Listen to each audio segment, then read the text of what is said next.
আমি একা আছি, তো একাই রান্না করে খাই প্রত্যেকদিন। প্রতিদিন আমি একাই রান্না করে খাই। তো আজকে মাংস নিয়ে এসেছি, এটা একটা পাখির মাংস। তো প্রায় 250 থেকে 300 গ্রামের কাছাকাছি আছে।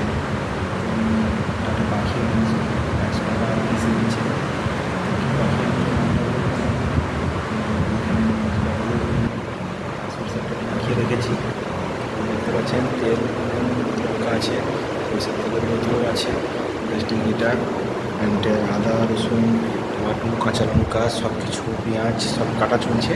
এটা কাটা হয়ে গেলে তো রান্না বসাবো। তো ততক্ষণ লাইনে থাকুন, কেটে নিচ্ছি, কেটে নিয়ে আপনাদের সঙ্গে আসছি, আবার ভিডিওতে ব্যাক করবো। কেটে রান্নার মধ্যে করার সময় আবার আপনাদের দেখাবো। দেখতেই পাচ্ছেন তো কাঁচা পেঁয়াজ আদা রসুন বাটা একসঙ্গে, টমাটো কাঁচা লঙ্কা দিয়ে দিয়েছি, আর হিটারে কারেন্টটাও দিয়ে দিয়েছি। দেখুন